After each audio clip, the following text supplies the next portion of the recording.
ಓಂ ಶಾಂತಿ. ಮುರುಳಿಯ date ಆಗಿದೆ 15/3/2025. ಪ್ರಾರ್ಥ ಮುರುಳಿ ಬಾಪ್ತಾದ ಮಧುಬನ. ಮಧುರ ಮಕ್ಕಳೇ, ಈಗ ಹಿಂತಿರುಗಿ ಮನೆಗೆ ಹೋಗಬೇಕಾಗಿದೆ. ಆದ್ದರಿಂದ ದೇಹ ಸಹಿತವಾಗಿ ದೇಹದ ಎಲ್ಲ ಸಂಬಂಧಗಳನ್ನು ಮರೆತು ಒಬ್ಬ ತಂದೆಯನ್ನು ನೆನಪು ಮಾಡಿ. ಇದೇ ಸತ್ಯವಾದ ಗೀತಾ ಸಾರವಾಗಿದೆ. ಪ್ರಶ್ನೆ: ನೀವು ಮಕ್ಕಳ ಸಹಜ ಪುರುಷಾರ್ಥವೇನಾಗಿದೆ? ಉತ್ತರ: ತಂದೆಯು ತಿಳಿಸುತ್ತಾರೆ, ನೀವು ಶಾಂತವಾಗಿರುವುದರಿಂದಲೇ ತಂದೆಯ ಆಸ್ತಿಯನ್ನು ತೆಗೆದುಕೊಳ್ಳುತ್ತೀರಿ. ತಂದೆಯನ್ನು ನೆನಪು ಮಾಡಬೇಕು. ಸೃಷ್ಟಿ ಚಕ್ರವನ್ನು ತಿರುಗಿಸಬೇಕಾಗಿದೆ. ತಂದೆಯ ನೆನಪಿನಿಂದಲೇ ನಿಮ್ಮ ವಿಕರ್ಮಗಳು ವಿನಾಶವಾಗುತ್ತವೆ, ಆಯಸ್ಸು ವೃದ್ಧಿಯಾಗುತ್ತದೆ ಮತ್ತು ಚಕ್ರವನ್ನು ಅರಿತುಕೊಳ್ಳುವುದರಿಂದ ಚಕ್ರವರ್ತಿ ರಾಜರಾಗುತ್ತೀರಿ. ಇದೇ ಸಹಜ ಪುರುಷಾರ್ಥವಾಗಿದೆ. ಓಂ ಶಾಂತಿ. ಮಧುರಾತಿ ಮಧುರ ಆತ್ಮೀಯ ಮಕ್ಕಳ ಪ್ರತಿ ಆತ್ಮೀಯ ತಂದೆಯು ಪುನಃ ತಿಳಿಸುತ್ತಿದ್ದಾರೆ. ಪ್ರತಿನಿತ್ಯವೂ ತಿಳುವಳಿಕೆಯನ್ನು ಕೊಡುತ್ತಾರೆ. ಮಕ್ಕಳು ಸಹ ತಿಳಿದುಕೊಂಡಿದ್ದೀರಿ. ಅವಶ್ಯವಾಗಿ ನಾವು ಕಲ್ಪದ ಇಂದಿನ ತರಹ ಗೀತಾಜ್ಞಾನವನ್ನು ಓದುತ್ತಿದ್ದೇವೆ. ಆದರೆ ಕೃಷ್ಣನು ಓದಿಸುವುದಿಲ್ಲ. ಪರಮಪಿತ ಪರಮಾತ್ಮನೇ ನಮಗೆ ಓದಿಸುತ್ತಾರೆ. ಅವರೇ ನಮಗೆ ಪುನಃ ರಾಜಯೋಗವನ್ನು ಕಲಿಸುತ್ತಿದ್ದಾರೆ. ನೀವೀಗ ಭಗವಂತನಿಂದ ನೇರವಾಗಿ ಕೇಳುತ್ತಿದ್ದೀರಿ. ಭಾರತವಾಸಿಗಳ ಇಡೀ ಆಧಾರವು ಗೀತೆಯ ಮೇಲಿದೆ. ಆ ಗೀತೆಯಲ್ಲಿಯೂ ರುದ್ರಜ್ಞಾನ ಯಜ್ಞವನ್ನು ರಚಿಸಿದರೆಂದು ಬರೆಯಲಾಗಿದೆ. ಅಂದಾಗ ಇದು ಯಜ್ಞವೂ ಆಗಿದೆ, ಪಾಠಶಾಲೆಯೂ ಆಗಿದೆ. ತಂದೆಯು ಬಂದು ಸತ್ಯ ಗೀತೆಯನ್ನು ತಿಳಿಸಿದಾಗ ನಾವು ಸದ್ಗತಿಯನ್ನು ಹೊಂದುತ್ತೇವೆ. ಮನುಷ್ಯರು ಇದನ್ನು ತಿಳಿದುಕೊಳ್ಳುವುದೇ ಇಲ್ಲ. ಯಾವ ತಂದೆಯು ಸರ್ವರ ಸದ್ಗತಿದಾತನಾಗಿದ್ದಾರೆ ಅವರನ್ನೇ ನೆನಪು ಮಾಡಬೇಕು. ಗೀತೆಯನ್ನು ಬಲೆ ಓದುತ್ತಾ ಬಂದಿದ್ದಾರೆ. ಆದರೆ ರಚಯಿತ ಮತ್ತು ರಚನೆಯನ್ನು ಅರಿತುಕೊಳ್ಳದ ಕಾರಣ ನಮಗೆ ಗೊತ್ತಿಲ್ಲ ಎಂದು ಹೇಳುತ್ತಲೇ ಬಂದಿದ್ದಾರೆ. ಸತ್ಯ ಗೀತೆಯನ್ನು ಸತ್ಯ ತಂದೆಯೇ ಬಂದು ತಿಳಿಸುತ್ತಾರೆ. ಇವು ವಿಚಾರ ಸಾಗರ ಮಂಥನ ಮಾಡುವ ಮಾತುಗಳಾಗಿವೆ. ಯಾರು ಸೇವೆಯಲ್ಲಿರುವರೋ ಅವರಿಗೆ ಬಹಳ ಚೆನ್ನಾಗಿ ಗಮನವಿರುವುದು. ತಂದೆಯು ತಿಳಿಸಿದ್ದಾರೆ, ಪ್ರತಿಯೊಂದು ಚಿತ್ರದಲ್ಲಿ ಜ್ಞಾನ ಸಾಗರ, ಪತಿತ ಪಾವನ, ಗೀತಾ ಜ್ಞಾನದಾತ, ಪರಮ ಪ್ರಿಯ, ಪರಮಪಿತ, ಪರಮ ಶಿಕ್ಷಕ, ಪರಮ ಸದ್ಗುರು, ಶಿವ ಭಗವಾನುವಾಚ ಎಂದು ಅವಶ್ಯವಾಗಿ ಬರೆದಿರಬೇಕು. ಈ ಶಬ್ದವನ್ನು ಅವಶ್ಯವಾಗಿ ಬರೆಯಿರಿ. ಅದರಿಂದ ತ್ರಿಮೂರ್ತಿ ಶಿವ ಪರಮಾತ್ಮನೇ ಗೀತೆಯ ಭಗವಂತನಾಗಿದ್ದಾರೆ, ಶ್ರೀಕೃಷ್ಣನಲ್ಲ ಎಂಬುದು ಮನುಷ್ಯರಿಗೆ ಅರ್ಥವಾಗಲಿ. ಅಭಿಪ್ರಾಯವನ್ನು ಸಹ ಈ ವಿಷಯದ ಮೇಲೆ ಬರೆಸುತ್ತಾರೆ. ನಮ್ಮದು ಮುಖ್ಯವಾದದ್ದು ಗೀತೆಯಾಗಿದೆ. ತಂದೆಯು ದಿನ ಪ್ರತಿದಿನ ಹೊಸ ಹೊಸ ವಿಚಾರಗಳನ್ನು ತಿಳಿಸುತ್ತಿರುತ್ತಾರೆ. ಮೊದಲೇಕೆ ಇದನ್ನು ತಂದೆಯು ತಿಳಿಸಲಿಲ್ಲ ಎಂಬ ವಿಚಾರವು ಬರಬಾರದು. ಅದು ಡ್ರಾಮಾದಲ್ಲಿರಲಿಲ್ಲ. ತಂದೆಯ ಮುರುಳಿಯಿಂದ ಹೊಸ ಹೊಸ ವಿಚಾರಗಳನ್ನು ತೆಗೆಯಬೇಕು. ರೈಸ್ ಮತ್ತು ಫಾಲ್ ಎಂದು ಬರೆಯುತ್ತಾರೆ. ಅದನ್ನು ಹಿಂದಿ ಭಾಷೆಯಲ್ಲಿ ಭಾರತದ ಉತ್ಥಾನ ಮತ್ತು ಪತನ ಎಂದು ಹೇಳುತ್ತಾರೆ. ರೈಸ್ ಎಂದರೆ ದೈವಿ ಪ್ರಪಂಚದ ಸ್ಥಾಪನೆ. 100% ಸುಖ, ಶಾಂತಿ, ಪವಿತ್ರತೆಯು ಸ್ಥಾಪನೆಯಾಗುತ್ತದೆ. ಮತ್ತೆ ಅರ್ಧ ಕಲ್ಪದ ನಂತರ ಫಾಲ್ ಅವನತಿ ಆಗುತ್ತದೆ. ಅಂದರೆ ಆಸುರಿ ಪ್ರಪಂಚದ ಅವನತಿಯಾಗುತ್ತದೆ. ದೈವಿ ಪ್ರಪಂಚದ ರೈಸ್ ಮತ್ತು ಕನ್ಸ್ಟ್ರಕ್ಷನ್ ಉನ್ನತಿ ಮತ್ತು ಸ್ಥಾಪನೆ ಆಗುತ್ತದೆ. ಅವನತಿಯ ಜೊತೆಗೆ ವಿನಾಶವೆಂಬುದನ್ನು ಬರೆಯಬೇಕಾಗಿದೆ. ನಿಮ್ಮದೆಲ್ಲವೂ ಗೀತೆಯ ಮೇಲೆ ಆಧಾರಿತವಾಗಿದೆ. ತಂದೆಯು ಬಂದು ಸತ್ಯ ಗೀತೆಯನ್ನು ತಿಳಿಸುತ್ತಾರೆ. ತಂದೆಯು ಪ್ರತಿನಿತ್ಯವೂ ಇದರ ಬಗ್ಗೆಯೇ ತಿಳಿಸಿಕೊಡುತ್ತಾರೆ. ಮಕ್ಕಳಂತೂ ಆತ್ಮಗಳೇ ಆಗಿದ್ದೀರಿ. ಈ ದೇಹದ ಎಲ್ಲ ವಿಸ್ತಾರವನ್ನು ಮರೆತು ತಮ್ಮನ್ನು ಆತ್ಮವೆಂದು ತಿಳಿಯಿರಿ. ಆತ್ಮವು ಶರೀರದಿಂದ ಬೇರೆಯಾದಾಗ ಎಲ್ಲ ಸಂಬಂಧಗಳು ಮರೆತು ಹೋಗುತ್ತದೆ. ಆದ್ದರಿಂದ ತಂದೆಯೂ ಸಹ ತಿಳಿಸುತ್ತಾರೆ, ದೇಹದ ಎಲ್ಲ ಸಂಬಂಧಗಳನ್ನು ಬಿಟ್ಟು ತಮ್ಮನ್ನು ಆತ್ಮವೆಂದು ತಿಳಿದು ತಂದೆಯಾದ ನನ್ನನ್ನು ನೆನಪು ಮಾಡಿ. ಈಗ ಮನೆಗೆ ಹೋಗಬೇಕಲ್ಲವೇ? ಹಿಂತಿರುಗಿ ಹೋಗುವುದಕ್ಕಾಗಿಯೇ ಅರ್ಧಕಲ್ಪ ಇಷ್ಟೊಂದು ಭಕ್ತಿ ಮೊದಲಾದುವನ್ನು ಮಾಡಿದ್ದೀರಿ. ಸತ್ಯಯುಗದಲ್ಲಂತೂ ಯಾರೂ ಹಿಂತಿರುಗಿ ಹೋಗುವ ಪುರುಷಾರ್ಥ ಮಾಡುವುದಿಲ್ಲ. ಅಲ್ಲಿ ಸುಖವೇ ಸುಖವಿರುತ್ತದೆ. ದುಃಖದಲ್ಲಿ ಎಲ್ಲರೂ ಸ್ಮರಣೆ ಮಾಡುವರು, ಸುಖದಲ್ಲಿ ಯಾರೂ ಮಾಡುವುದಿಲ್ಲ ಎಂಬ ಗಾಯನವಿದೆ. ಆದರೆ ಯಾವಾಗ ಸುಖ ಮತ್ತು ದುಃಖವು ಯಾವಾಗ ಇರುವುದೆಂದು ಯಾರೂ ತಿಳಿದುಕೊಂಡಿಲ್ಲ. ನಮ್ಮ ಮಾತುಗಳೆಲ್ಲವೂ ಗುಪ್ತವಾಗಿವೆ. ನಾವು ಸಹ ಆತ್ಮೀಯ ಸೈನಿಕರಾಗಿದ್ದೇವಲ್ಲವೇ? ಶಿವ ತಂದೆಯ ಶಕ್ತಿ ಸೇನೆಯಾಗಿದೆ. ಇದರ ಅರ್ಥವನ್ನು ಯಾರೂ ತಿಳಿದುಕೊಳ್ಳುವುದಿಲ್ಲ. ದೇವಿಯರು ಮೊದಲಾದವರ ಎಷ್ಟೊಂದು ಪೂಜೆಯಾಗುತ್ತದೆ. ಆದರೆ ಯಾರೂ ಸಹ ಅವರು ಚರಿತ್ರೆಯನ್ನು ಅರಿತುಕೊಂಡಿಲ್ಲ. ಯಾರ ಪೂಜೆ ಮಾಡುವರೋ ಅವರ ಚರಿತ್ರೆಯನ್ನು ಅರಿತುಕೊಳ್ಳಬೇಕಲ್ಲವೇ? ಸರ್ವಶ್ರೇಷ್ಠವಾದದ್ದು ಶಿವನ ಪೂಜೆಯಾಗಿದೆ. ಮತ್ತೆ ಬ್ರಹ್ಮ, ವಿಷ್ಣು, ಶಂಕರನ ಪೂಜೆ, ನಂತರ ಲಕ್ಷ್ಮೀ ನಾರಾಯಣ, ರಾಧೆ ಕೃಷ್ಣರ ಮಂದಿರಗಳಿವೆ. ಮತ್ಯಾರೂ ಇಲ್ಲ. ಒಬ್ಬ ಶಿವ ತಂದೆಗೆ ಎಷ್ಟೊಂದು ಭಿನ್ನ ಭಿನ್ನ ಹೆಸರುಗಳನ್ನಿಟ್ಟು ಮಂದಿರಗಳನ್ನು ನಿರ್ಮಿಸಿದ್ದಾರೆ. ಈಗ ನಿಮ್ಮ ಬುದ್ಧಿಯಲ್ಲಿ ಇಡೀ ಚಕ್ರವಿದೆ. ನಾಟಕದಲ್ಲಿ ಮುಖ್ಯ ಪಾತ್ರಧಾರಿಗಳು ಇರುತ್ತಾರಲ್ಲವೇ? ಅದು ಅತಿ ಚಿಕ್ಕದಾದ ನಾಟಕವಾಗಿದೆ. ಇದು ಬೇಹದ್ದಿನ ನಾಟಕವಾಗಿದೆ. ಇದರಲ್ಲಿ ಮುಖ್ಯವಾದವರು ಯಾರ್ಯಾರು ಎಂಬುದನ್ನು ನೀವು ತಿಳಿದುಕೊಂಡಿದ್ದೀರಿ. ಮನುಷ್ಯರಂತೂ ಹೇ ರಾಮನೇ, ಈ ಸಂಸಾರವನ್ನು ರಚಿಸಿಯೇ ಇಲ್ಲ, ಇದು ಕಲ್ಪನೆಯ ಸಂಸಾರವೆಂದು ಹೇಳುತ್ತಾರೆ. ಇದರ ಬಗ್ಗೆ ಒಂದು ಶಾಸ್ತ್ರವನ್ನು ಬರೆದಿದ್ದಾರೆ, ಆದರೆ ಅರ್ಥವನ್ನೇನೂ ತಿಳಿದುಕೊಂಡಿಲ್ಲ. ತಂದೆಯು ನೀವು ಮಕ್ಕಳಿಗೆ ಬಹಳ ಸಹಜವಾದ ಪುರುಷಾರ್ಥವನ್ನು ಕಲಿಸಿದ್ದಾರೆ. ಎಲ್ಲದಕ್ಕಿಂತ ಸಹಜ ಪುರುಷಾರ್ಥವೇನೆಂದರೆ ನೀವು ಸಂಪೂರ್ಣ ಶಾಂತವಾಗಿರಿ. ಶಾಂತವಾಗಿರುವುದರಿಂದಲೇ ತಂದೆಯಿಂದ ಆಸ್ತಿಯನ್ನು ತೆಗೆದುಕೊಳ್ಳುವಿರಿ. ತಂದೆಯನ್ನು ನೆನಪು ಮಾಡಬೇಕು, ಜೊತೆಗೆ ಸೃಷ್ಟಿ ಚಕ್ರವನ್ನು ನೆನಪು ಮಾಡಬೇಕಾಗಿದೆ.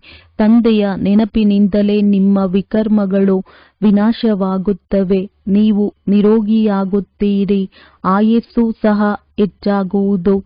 ಚಕ್ರವನ್ನು ಅರಿತುಕೊಳ್ಳುವುದರಿಂದ ಚಕ್ರವರ್ತಿ ರಾಜರಾಗುತ್ತೀರಿ. ಈಗಂತೂ ನರಕದ ಮಾಲೀಕರಾಗಿದ್ದೀರಿ, ಮತ್ತೆ ನೀವೇ ಸ್ವರ್ಗದ ಮಾಲೀಕರಾಗುವಿರಿ.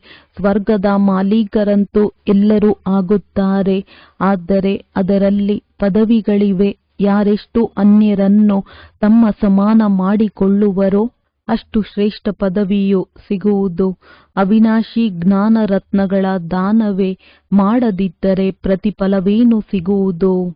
ಯಾರಾದರೂ ಸಾಹುಕಾರರಾಗಿದ್ದರೆ ಇವರು ಕಳೆದ ಜನ್ಮದಲ್ಲಿ ಬಹಳ ದಾನ ಪುಣ್ಯವನ್ನು ಮಾಡಿದ್ದಾರೆಂದು ಹೇಳಲಾಗುತ್ತದೆ. ಈಗ ಮಕ್ಕಳು ತಿಳಿದುಕೊಂಡಿದ್ದೀರಿ, ರಾವಣ ರಾಜ್ಯದಲ್ಲಿ ಎಲ್ಲರೂ ಪಾಪವನ್ನೇ ಮಾಡುತ್ತಿರುತ್ತಾರೆ. ಎಲ್ಲರಿಗಿಂತ ಪುಣ್ಯಾತ್ಮರು ಶ್ರೀ ಲಕ್ಷ್ಮೀನಾರಾಯಣರಾಗಿದ್ದಾರೆ. ಯಾರು ಎಲ್ಲರನ್ನೂ ಶ್ರೇಷ್ಠರನ್ನಾಗಿ ಮಾಡುತ್ತಾರೆಯೋ ಆ ಬ್ರಾಹ್ಮಣರನ್ನು ಶ್ರೇಷ್ಠ ಸ್ಥಾನದಲ್ಲಿ ಇಡಲಾಗುತ್ತದೆ. ಭವಿಷ್ಯವಂತೂ ಪ್ರಾರಬ್ಧವಾಗಿದೆ. ಈ ಬ್ರಹ್ಮಮುಖ ವಂಶಾವಳಿ ಬ್ರಾಹ್ಮಣ ಕುಲಭೂಷಣರು ಶ್ರೀಮತದನುಸಾರ ಶ್ರೇಷ್ಠ ಕರ್ತವ್ಯವನ್ನು ಮಾಡುತ್ತಾರೆ. ಬ್ರಹ್ಮನ ಹೆಸರು ಮುಖ್ಯವಾಗಿದೆ. ತ್ರಿಮೂರ್ತಿ ಬ್ರಹ್ಮನೆಂದು ಹೇಳುತ್ತಾರಲ್ಲವೇ? ಈಗಂತೂ ನೀವು ಪ್ರತಿಯೊಂದು ಮಾತಿನಲ್ಲಿ ತ್ರಿಮೂರ್ತಿ ಶಿವನೆಂದು ಹೇಳಬೇಕಾಗಿದೆ.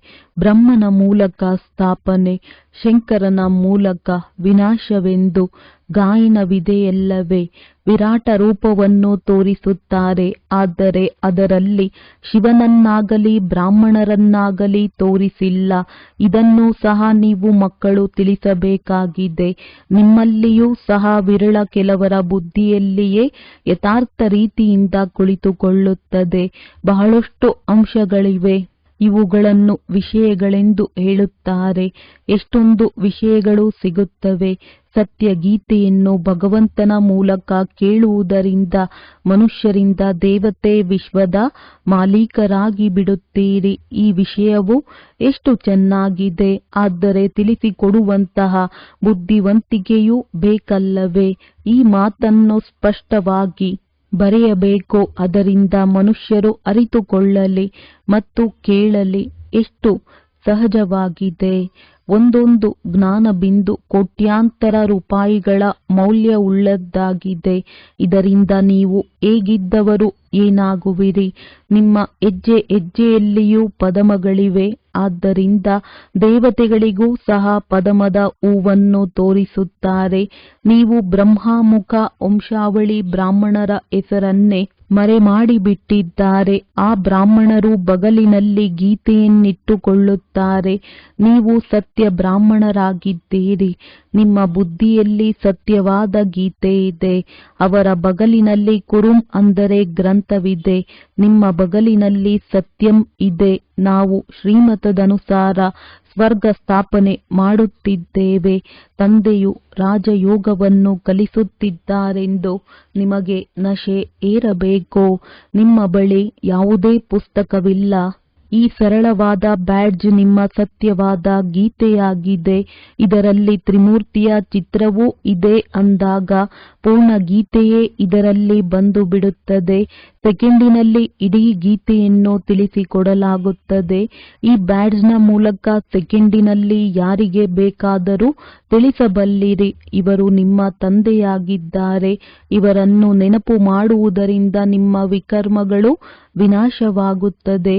ರೈಲಿನಲ್ಲಿ ಪ್ರಯಾಣ ಮಾಡುವಾಗ ನಡೆಯುತ್ತಾ ತಿರುಗಾಡುತ್ತಾ ಯಾರೇ ಸಿಕ್ಕಿದರೂ ಅವರಿಗೆ ಒಳ್ಳೆಯ ರೀತಿಯಲ್ಲಿ ತಿಳಿಸಿಕೊಡಿ. ಕೃಷ್ಣಪುರಿಯಲ್ಲಿ ಹೋಗಲು ಎಲ್ಲರೂ ಬಯಸುತ್ತಾರಲ್ಲವೇ? ಅದು ಈ ವಿದ್ಯೆಯಿಂದಲೇ ಆಗಲು ಸಾಧ್ಯ. ವಿದ್ಯೆಯಿಂದ ರಾಜಧಾನಿಯು ಸ್ಥಾಪನೆಯಾಗುತ್ತದೆ. ಅನ್ಯ ಧರ್ಮ ಸ್ಥಾಪಕರ್ಯಾರೂ ರಾಜ್ಯ ಸ್ಥಾಪನೆ ಮಾಡುವುದಿಲ್ಲ. ನಾವು ಭವಿಷ್ಯದ 21 ಜನ್ಮಗಳಿಗಾಗಿ ರಾಜಯೋಗವನ್ನು ಕಲಿಯುತ್ತಿದ್ದೇವೆ ಎಂಬುದನ್ನು ನೀವು ತಿಳಿದುಕೊಂಡಿದ್ದೀರಿ. ಇದು ಎಷ್ಟು ಒಳ್ಳೆಯ ವಿದ್ಯೆಯಾಗಿದೆ. ಕೇವಲ ನಿತ್ಯವೂ 1 ಗಂಟೆಯ ಸಮಯ ವಿದ್ಯೆಯನ್ನು ಓದಿದರೆ ಸಾಕು. ಆ ವಿದ್ಯೆಯನ್ನು 4-5 ಗಂಟೆಗಳ ಕಾಲ ಅಭ್ಯಾಸ ಮಾಡಲಾಗುತ್ತದೆ. ಇಲ್ಲಿ 1 ಗಂಟೆ ಸಮಯವೇ ಸಾಕು. ಅದರಲ್ಲಿಯೂ ಮುಂಜಾನೆಯ ಸಮಯದಲ್ಲಿ ಎಲ್ಲರಿಗೂ ಬಿಡುವಿರುತ್ತದೆ. ಉಳಿದಂತೆ ಯಾರು ಬಂಧನದಲ್ಲಿರುವವರಿದ್ದಾರೆಯೋ ಅವರಿಗೆ ಮುಂಜಾನೆಯಲ್ಲಿ ಬರಲು ಆಗುವುದಿಲ್ಲ. ಆದ್ದರಿಂದ ಬೇರೆ ಸಮಯವನ್ನಿಡಲಾಗಿದೆ. ನೀವು ಎಲ್ಲಿಯೇ ಹೋದರೂ ಬ್ಯಾಡ್ಜ್ ನಿಮ್ಮ ಬಳಿ ಇರಲಿ. ಅದರಿಂದ ಸಂದೇಶವನ್ನು ಕೊಡುತ್ತಾ ಹೋಗಿ. ಪತ್ರಿಕೆಗಳಲ್ಲಂತೂ ಬ್ಯಾಡ್ಜ್ ಅನ್ನು ಹಾಕಲು ಸಾಧ್ಯವಿಲ್ಲ. ಒಂದು ಕಡೆ ಇರುವುದನ್ನು ಹಾಕಬಹುದು. ಆದರೆ ಇದರಿಂದಲೂ ಸಹ ನೀವು ತಿಳಿಸದ ಹೊರತು ಯಾರಿಗೂ ಅರ್ಥವಾಗುವುದಿಲ್ಲ. ಇದು ಬಹಳ ಸಹಜವಾಗಿದೆ. ಈ ಕಾರ್ಯವನ್ನು ಯಾರು ಬೇಕಾದರೂ ಮಾಡಬಹುದು. ಬಲೆ ನೆನಪು ಮಾಡದಿದ್ದರೂ ಸಹ ಅನ್ಯರಿಗೆ ನೆನಪು ತರಿಸಲಿ. ಅದು ಒಳ್ಳೆಯದೇ ಆಗಿದೆ. ದೇಹಿ ಅಭಿಮಾನಿಯಾಗಿ ಎಂದು ಅನ್ಯರಿಗೆ ಹೇಳಿ. ತಾನು ದೇಹಾಭಿಮಾನಿಯಾಗಿದ್ದರೆ ಯಾವುದಾದರೊಂದು ವಿಕರ್ಮಗಳಾಗುತ್ತಿರುತ್ತವೆ. ಮೊಟ್ಟ ಮೊದಲಿಗೆ ಮನಸ್ಸಿನಲ್ಲಿ ಬಿರುಗಾಳಿಗಳು ಬರುತ್ತಿರುತ್ತವೆ. ನಂತರ ಕರ್ಮದಲ್ಲಿ ಬರುತ್ತವೆ. ಮನಸ್ಸಿನಲ್ಲಿ ಬಹಳ ಬರುತ್ತವೆ. ಆಗ ಬುದ್ಧಿಯಿಂದ ಕೆಲಸ ತೆಗೆದುಕೊಳ್ಳಬೇಕಾಗಿದೆ. ಅಂದರೆ ಕೆಟ್ಟ ಕೆಲಸವನ್ನೆಂದೂ ಮಾಡಬಾರದು. ಒಳ್ಳೆಯ ಕರ್ಮವನ್ನು ಮಾಡಬೇಕು. ಸಂಕಲ್ಪಗಳು ಒಳ್ಳೆಯದೂ ಇರುತ್ತದೆ, ಕೆಟ್ಟದ್ದೂ ಬರುತ್ತವೆ. ಕೆಟ್ಟ ವಿಚಾರಗಳನ್ನು ತಡೆಯಬೇಕು. ಈ ಬುದ್ಧಿಯನ್ನು ತಂದೆಯೂ ಕೊಟ್ಟಿದ್ದಾರೆ. ಅನ್ಯರ್ಯಾರೂ ಇದನ್ನು ತಿಳಿದುಕೊಳ್ಳಲು ಸಾಧ್ಯವಿಲ್ಲ. ಅವರಂತೂ ತಪ್ಪು ಕೆಲಸಗಳನ್ನೇ ಮಾಡುತ್ತಿರುತ್ತಾರೆ. ನೀವೀಗ ಸರಿಯಾದ ಕರ್ಮವನ್ನು ಮಾಡಬೇಕಾಗಿದೆ. ಒಳ್ಳೆಯ ಪುರುಷಾರ್ಥದಿಂದ ಸರಿಯಾದ ಕರ್ಮವಾಗುತ್ತದೆ. ತಂದೆಯಂತೂ ಪ್ರತಿಯೊಂದು ಮಾತನ್ನು ಬಹಳ ಚೆನ್ನಾಗಿ ತಿಳಿಸುತ್ತಿರುತ್ತಾರೆ. ಒಳ್ಳೆಯದು. ಮಧುರಾತಿ ಮಧುರ ಅಗಲಿ ಹೋಗಿ ಮರಳಿ ಸಿಕ್ಕಿರುವ ಮಕ್ಕಳ ಪ್ರತಿ ಮಾತ್ಪಿತಾ ಬಾಪ್ ದಾದಾರವರ ನೆನಪು, ಪ್ರೀತಿ ಹಾಗೂ ನಮಸ್ತೆ. ಆತ್ಮೀಯ ಮಕ್ಕಳಿಗೆ ಆತ್ಮೀಯ ತಂದೆಯ ನಮಸ್ತೆ. ಧಾರಣೆಗಾಗಿ ಮುಖ್ಯ ಸಾರ. ಈ ಒಂದೊಂದು ಅವಿನಾಶಿ ಜ್ಞಾನ ರತ್ನವು ಲಕ್ಷಾಂತರ ಕೋಟ್ಯಾಂತರ ರೂಪಾಯಿ ಬೆಲೆ ಬಾಳುವಂತದ್ದಾಗಿದೆ. ಇದನ್ನು ದಾನ ಮಾಡಿ ಹೆಜ್ಜೆ ಹೆಜ್ಜೆಯಲ್ಲಿ ಪದಮದಷ್ಟು ಜಮಾ ಮಾಡಿಕೊಳ್ಳಬೇಕಾಗಿದೆ. ತನ್ನ ಸಮಾನ ಮಾಡಿಕೊಂಡು ಶ್ರೇಷ್ಠ ಪದವಿಯನ್ನು ಪಡೆಯಬೇಕಾಗಿದೆ. ವಿಕಾರದಿಂದ ಪಾರಾಗಲು ದೇಹಿ ಅಭಿಮಾನಿಗಳಾಗುವ ಪುರುಷಾರ್ಥ ಮಾಡಬೇಕು. ಮನಸ್ಸಿನಲ್ಲಿ ಎಂದೂ ಸಹ ಕೆಟ್ಟ ಸಂಕಲ್ಪಗಳು ಬರುವುದನ್ನು ತಡೆಗಟ್ಟಬೇಕು. ಶ್ರೇಷ್ಠ ಸಂಕಲ್ಪವನ್ನು ನಡೆಸಬೇಕು. ಕರ್ಮೇಂದ್ರಿಯಗಳಿಂದ ಎಂದೂ ಉಲ್ಟಾ ಕರ್ಮವನ್ನು ಮಾಡಬಾರದು. ವರದಾನ: ಆತ್ಮೀಯತೆಯ ಪ್ರಭಾವದ ಮೂಲಕ ಫರಿಸ್ತಾನದ ಮೇಕಪ್ ಮಾಡುವಂತಹ ಸರ್ವರ ಸ್ನೇಹಿ ಭವ. ಯಾವ ಮಕ್ಕಳು ಸದಾ ಬಾಪ್ ದಾದಾರವರ ಸಂಘದಲ್ಲಿರುತ್ತಾರೆ ಅವರಿಗೆ ಸಂಘದ ರಂಗು ಈ ರೀತಿ ಅನಿಸುತ್ತದೆ. ಯಾವುದರಿಂದ ಪ್ರತಿಯೊಬ್ಬರ ಚೆಹರೆಯಲ್ಲಿ ಆತ್ಮೀಯತೆಯ ಪ್ರಭಾವ ಕಂಡುಬರುತ್ತದೆ. ಯಾರು ಆತ್ಮೀಯತೆಯಲ್ಲಿರುವುದರಿಂದ ಫರಿಸ್ತಾನದ ಮೇಕಪ್ ಸ್ವತಃವಾಗಿ ಆಗಿಬಿಡುತ್ತದೆ. ಹೇಗೆ ಮೇಕಪ್ ಮಾಡಿದ ಮೇಲೆ ಯಾರು ಹೇಗೆ ಇರಲಿ ಆದರೆ ಬದಲಾಗಿ ಬಿಡುತ್ತಾರೆ. ಮೇಕಪ್ ಮಾಡುವುದರಿಂದ ಸುಂದರವಾಗಿ ಕಾಣುತ್ತಾರೆ. ಇವರೂ ಸಹ ಫರಿಸ್ತಾನದ ಮೇಕಪ್ನಿಂದ ಹೊಳೆಯುತ್ತಾರೆ ಮತ್ತು ಈ ಆತ್ಮೀಯ ಮೇಕಪ್ ಸರ್ವರನ್ನು ಸ್ನೇಹಿಗಳನ್ನಾಗಿ ಮಾಡಿಬಿಡುತ್ತದೆ. ಸ್ಲೋಗನ್: ಬ್ರಹ್ಮಚರ್ಯ, ಯೋಗ ಮತ್ತು ದಿವ್ಯ ಗುಣಗಳ ಧಾರಣೆಯೇ ವಾಸ್ತವಿಕ ಪುರುಷಾರ್ಥವಾಗಿದೆ. ಮಾತೇಶ್ವರಿಜಿಯವರ ಅಮೂಲ್ಯ ಮಹಾವಾಕ್ಯ. ಕರ್ಮ ಬಂಧನವನ್ನು ಮುರಿಯುವಂತಹ ಪುರುಷಾರ್ಥ. ಬಹಳ ಮನುಷ್ಯರು ಪ್ರಶ್ನೆ ಕೇಳುತ್ತಾರೆ, ಹೇಗೆ ತಮ್ಮ ಕರ್ಮ ಬಂಧನವನ್ನು ಮುರಿದುಕೊಳ್ಳುವುದು? ಅದಕ್ಕೆ ನಾವು ಏನು ಮಾಡಬೇಕು ಎಂದು. ಈಗ ಪ್ರತಿಯೊಬ್ಬರ ಜನ್ಮ ಪತ್ರಿಯನ್ನಂತೂ ತಂದೆ ತಿಳಿದುಕೊಂಡಿದ್ದಾರೆ. ಮಕ್ಕಳ ಕೆಲಸವಾಗಿದೆ ಹೃದಯಪೂರ್ವಕವಾಗಿ ಒಮ್ಮೆ ತಂದೆಗೆ ಸಮರ್ಪಿತವಾಗಿ ಬಿಡುವುದು. ತಮ್ಮ ಜವಾಬ್ದಾರಿಯನ್ನು ಅವರ ಕೈಗೆ ಕೊಟ್ಟು ಬಿಡೋಣ. ನಂತರ ಅವರು ಪ್ರತಿಯೊಬ್ಬರನ್ನು ನೋಡಿ ಸಲಹೆ ಕೊಡುತ್ತಾರೆ. ನೀವು ಏನು ಮಾಡಬೇಕು? ಆಶ್ರಯವನ್ನೂ ಸಹ ಕಾರ್ಯರೂಪದಲ್ಲಿ ಪಡೆಯಬೇಕು. ಉಳಿದಂತೆ ಈಗಲ್ಲ, ಕೇವಲ ಕೇಳುತ್ತಾ ಹೋಗಿ ಮತ್ತು ತಮ್ಮ ಮತದಂತೆ ನಡೆಯುತ್ತಾ ಹೋಗಿ. ತಂದೆ ಸಾಕಾರದಲ್ಲಿದ್ದಾರೆ. ಆದ್ದರಿಂದ ಮಕ್ಕಳು ಸ್ಥೂಲದಲ್ಲಿ ತಂದೆ, ಗುರು, ಟೀಚರ್ನ ಆಶ್ರಯ ತೆಗೆದುಕೊಳ್ಳಬೇಕು. ಈಗೂ ಸಹ ಅಲ್ಲ ಆಜ್ಞೆ ಸಿಕ್ಕಿತು ಮತ್ತು ಪಾಲನೆ ಮಾಡಲು ಸಾಧ್ಯವಾಗದೆ ಹೋದರೆ ಇನ್ನೂ ಅಕಲ್ಯಾಣವಾಗಿ ಬಿಡುವುದು. ಆದ್ದರಿಂದ ಆಜ್ಞೆಯನ್ನು ಪಾಲನೆ ಮಾಡುವುದಕ್ಕೂ ಸಹ ಸಾಹಸವಿರಬೇಕು. ನಡೆಸುವಂತವರು ಪ್ರಿಯತಮನಾಗಿದ್ದಾರೆ. ಅವರಿಗೆ ಗೊತ್ತು ಇವರ ಕಲ್ಯಾಣ ಯಾವುದರಲ್ಲಿದೆ. ಆಗ ಅವರು ಇಂತಹ ಸೂಚನೆ ಕೊಡುತ್ತಾರೆ, ಯಾವ ರೀತಿ ತಮ್ಮ ಕರ್ಮ ಬಂಧನವನ್ನು ಮುರಿದುಕೊಳ್ಳುವುದು ಎಂದು. ಬೇರೆ ಯಾರಿಗೂ ನಂತರ ಈ ಚಿಂತನೆ ಬರಬಾರದು, ಮುಂದೆ ಮಕ್ಕಳು ಮರಿಗಳ ಸ್ಥಿತಿ ಏನಾಗುವುದು. ಇದರಲ್ಲಿ ಮನೆಮಠ ಬಿಡಬೇಕಾದಂತ ಮಾತಂತೂ ಇಲ್ಲ. ಇದಂತೂ ಸ್ವಲ್ಪ ಮಕ್ಕಳದ್ದು ಈ ಡ್ರಾಮಾದಲ್ಲಿ ಮುರಿಯುವಂತಹ ಪಾತ್ರವಿತ್ತು. ಒಂದು ವೇಳೆ ಈ ಪಾತ್ರ ಇಲ್ಲದೆ ಹೋಗಿದ್ದರೆ ನಿಮ್ಮ ಈ ಸೇವೆ ಏನು ಆಗುತ್ತಿದೆ ಅದನ್ನು ಮತ್ತೆ ಯಾರು ಮಾಡಬೇಕು? ಈಗಂತೂ ಬಿಡುವ ಮಾತೇ ಇಲ್ಲ. ಆದರೆ ಪರಮಾತ್ಮನವರಾಗಿ ಬಿಡಬೇಕು. ಭಯ ಬೀಳಬೇಡಿ, ಧೈರ್ಯವಿಡಿ. ಉಳಿದಂತೆ ಯಾರು ಭಯ ಬೀಳುತ್ತಾರೆ ಅವರು ಸ್ವತಃ ಖುಷಿಯಲ್ಲಿರುವುದಿಲ್ಲ. ನಂತರ ತಂದೆಗೆ ಸಹಾಯಕರು ಆಗುವುದಿಲ್ಲ. ಅವರ ಜೊತೆ ಪೂರ್ತಿ ಸಹಾಯಕ ರಾಗಿರಬೇಕು. ಯಾವಾಗ ಬದುಕಿದಂತೆ ಸಾಯುವಿರಿ ಆಗಲೇ ಸಹಾಯಕರಾಗಲು ಸಾಧ್ಯ. ಎಲ್ಲಾದರೂ ಸಿಕ್ಕಿ ಹಾಕಿಕೊಳ್ಳುವಿರೆಂದರೆ ಅವರು ಸಹಾಯ ಮಾಡಿ ಪಾರು ಮಾಡುತ್ತಾರೆ. ಆದ್ದರಿಂದ ಬಾಬನ ಜೊತೆ ಮನಸಾ ವಾಚಾ ಕರ್ಮಣ ಸಹಾಯಕರಾಗಬೇಕು. ಇದರಲ್ಲಿ ಸ್ವಲ್ಪವೂ ಮೋಹದ ಎಳೆ ಇದ್ದಿದ್ದೇ ಆದರೆ ಅದು ಬೀಳಿಸಿ ಬಿಡುತ್ತೆ. ಆದ್ದರಿಂದ ಸಾಹಸವಿಟ್ಟು ಮುಂದುವರೆಯಿರಿ.